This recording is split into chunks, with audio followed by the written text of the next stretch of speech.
तो welcome back दोस्तों। आज हम लोग बात करने वाले हैं कल होने वाले मंडे नाइट रॉ की अपडेट के बारे में। तो वीडियो स्टार्ट करने से पहले वीडियो को लाइक करें, चैनल को सब्सक्राइब करें और बेल आइकन दबाना ना भूलें। तो सबसे पहले हम लोग बात करते हैं शीमस के बारे में। तो शीमस को डब्ल्यूडब्ल्यूई की तरफ से फायर कर दिया गया है और अब हमें शीमस कोई भी डब्ल्यूडब्ल्यूई की इवेंट में नजर नहीं आएंगे। तो शीमस का हमें डब्ल्यूडब्ल्यूई से फायर किए जाने की जो सबसे बड़ी रीज़न है वो निकल के ये आई है कि शीमस को डब्ल्यूडब्ल्यूई की तरफ से बहुत ज़्यादा कम पैसे दिए जा रहे थे, जिसकी वजह से शीमस ने डब्ल्यूडब्ल्यूई के कॉन्ट्रैक्ट साइन करने से मना कर दिया और डब्ल्यूडब्ल्यूई ने उन्हें फायर कर दिया। तो यही सेम रीज़न जेवियर वुड और कोफी किंगस्टन का भी था, क्योंकि डब्ल्यूडब्ल्यूई ने उनको कॉन्ट्रैक्ट तो दिया था बट उनको भी बहुत ज़्यादा कम पैसे प्रोवाइड कर रही थी, इसी वजह से डब्ल्यूडब्ल्यूई ने उन्हें फायर कर दिया था। तो अब न्यू डे हमें हो सकता है कि AEW कंपनी में बहुत ही जल्द डेब्यू करते हुए दिखेगी। और अब शीमस के बारे में भी ये रूमर निकल रहा है कि वो उनका भी हमें AEW में बहुत ही जल्द डेब्यू देखने को मिलने वाला है। तो अब बात करते हैं कल होने वाले मंडे नाइट रॉ के मैच कार्ड के बारे में। तो कल हमें सोलुका और रकेल का ICC टाइटल के लिए मैच देखने को मिलने वाला है। उसके बाद ही हमें स्ट्रीट प्रॉफिट और ब्रॉन ब्रेकर और ऑस्टिन थ्योरी का टैग टीम टाइटल मैच देखने को मिलने वाला है। उसके बाद हमें सैमी ज़ेन और कोडी रोड्स का अनडिस्प्यूटेड चैंपियनशिप के लिए मैच देखने को मिलेगा। इसके साथ ही साथ हमें कल ओबाफेमी भी ब्रॉक लेसनर को एड्रेस करते हुए दिखाई दे सकते हैं और हो सकता है कल हमें ब्रॉक लेसनर की भी एंट्री देखने को मिल जाए और हमें फिर से ओबाफेमी और ब्रॉक लेसनर के बीच ब्रॉल देखने को मिले। और कल की मंडे नाइट रॉ में हमें रोमन रेंज को एडवर्टाइज नहीं किया गया है। हो सकता है कि वो आ भी सकते हैं, लेकिन उनका आना कल मुश्किल है क्योंकि कल मंडे नाइट रॉ में काफ़ी ज़्यादा धमाकेदार मैचेस होने वाले हैं, तो रोमन रेंज के आने की उम्मीद बहुत ज़्यादा कम है।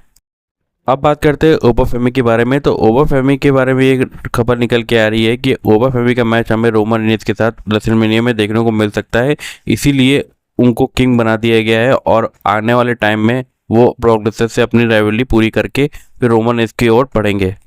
अब बात करते हैं डब्ल्यूडब्ल्यूई की इस साल हुए सबसे ज़्यादा शॉकिंग मूवमेंट के बारे में। तो सबसे पहला शॉकिंग मूवमेंट तब था जब ओबाफेमी ने ब्रॉक लेसनर को रेसलमेनिया 42 में हराया था। अब बात करते हैं डब्ल्यूडब्ल्यूई के दूसरे सबसे बड़े शॉकिंग मूवमेंट के बारे में। तो सबसे बड़ा शॉकिंग मूवमेंट दूसरा रैंडी ऑर्टन का हील टर्न था कोडी रोड्स के ऊपर। उसके बाद तीसरा सबसे शॉकिंग मूवमेंट रोमन रेंज का वर्ल्ड टाइटल जीतना था। उसके बाद चौथा लिव मॉर्गन का वुमेन्स रॉयल रंबल जीतना था। फिन बैलर का जजमेंट डे से अलग होना, उसके बाद गुंथर का एजे स्टाइल को रिटायर करना, ये डब्ल्यूडब्ल्यूई का अब तक का सबसे शॉकिंग मूवमेंट में से एक था।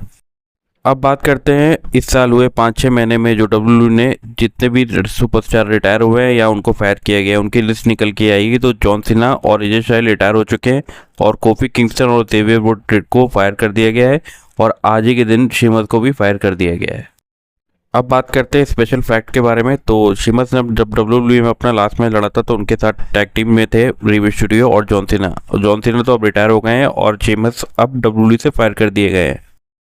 अब बात करते हैं शीमस की अचीवमेंट के बारे में जो कि उन्होंने डब्ल्यूडब्ल्यूई के अंदर हासिल की है। तो वो 3 बार डब्ल्यूडब्ल्यूई चैंपियन बने, 4 बार रॉ टैग टीम चैंपियन बने, 1 बार वो वर्ल्ड हैवीवेट चैंपियन बने और एक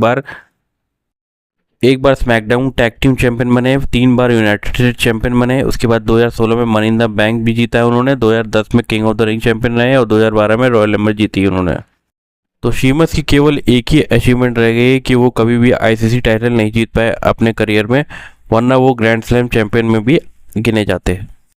अब बात करते हैं एलेक्सा ब्लिस और शार्लेट फ्लेयर के बारे में। तो उन्होंने अपने ट्विटर अकाउंट में अपनी एक छोटी सी फैन के साथ फोटो क्लिक करते हुए अपलोड की है।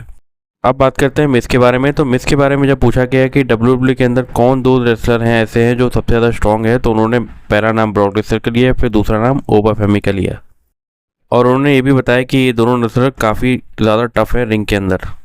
अब बात करते हैं रे मिस्टीरियो के बारे में। तो रे मिस्टीरियो ने बैड मनी के बारे में बात करते हुए ये बताया कि वो चाहते हैं कि बैड मनी AAA कंपनी में आए और उनके साथ काम करें।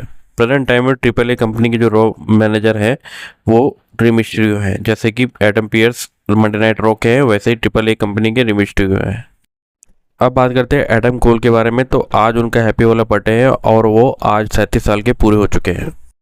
अब बात करते हैं डब्ल्यूडब्ल्यूई के अंदर वुमेन्स और वुमेन्स की रैंकिंग के बारे में। तो सबसे पहले मेंस की रैंकिंग बात करते हैं। तो सबसे पहला नाम विल का आया है, फिर दूसरा नाम ओबाफेमी का आया है, फिर तीसरे नंबर पे हमारे रोमन रेंज है, फिर चौथे नंबर पे सैमी ज़ेन, उसके बाद 5वें नंबर पे गुंथर का नाम है, फिर 6ठे नंबर पे कोडी रोड्स है, फिर 7वें नंबर पे सेथ रॉलिंस है और सबसे लास्ट में हमें मेंस में चैट केबल का नाम आया है 10वें नंबर पे।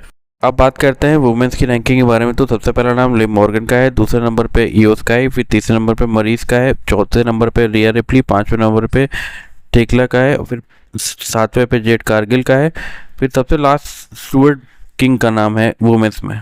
अब बात करते हैं विंस मैकमैन के बारे में। तो डब्ल्यूडब्ल्यूई के सबसे जो खराब मूवमेंट था वो ये था कि जब विंस मैकमैन ने डब्ल्यूडब्ल्यूई को एंडेवर को बेच दिया था, क्योंकि 3 साल के अंदर एंडेवर कंपनी ने डब्ल्यूडब्ल्यूई को पूरी तरह डिस्ट्रॉय कर दिया और पूरे ऑर्गेनाइजेशन को तहस नहस कर दिया।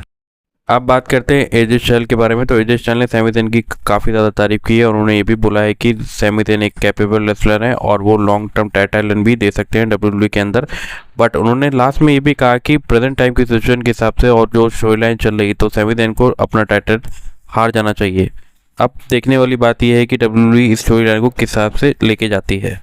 अब बात करते हैं शील्ड के तीनों मेंबर के बारे में। तो सेथ रॉलिंस ने 1184 मैच जीते हैं, वहीं डीन एम्ब्रोस में 1090 मैचेस जीते हैं और रोमन रेंस ने 1010 मैच जीते हैं अब तक। तो सबसे कम मैच जीतने पे वाले रेसलर हमारे रोमन रेंस है, क्योंकि रोमन रेंस बहुत ज़्यादा कम मैचेस लड़ते हैं, वो केवल पेपर व्यू में ही अपने मैचेस लड़ते हैं।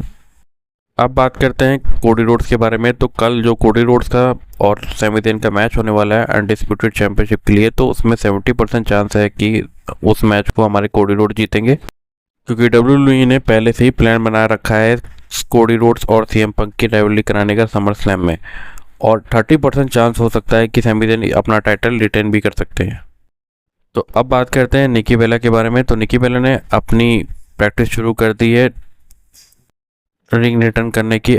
बहुत ही जल्द हमें उनका रिटर्न देखने को मिलने वाला है, हो सकता है समर स्लैम के बाद या समर स्लैम के पहले या समर स्लैम में ही उनका हमें रिंग रिटर्न देखने को मिल जाए।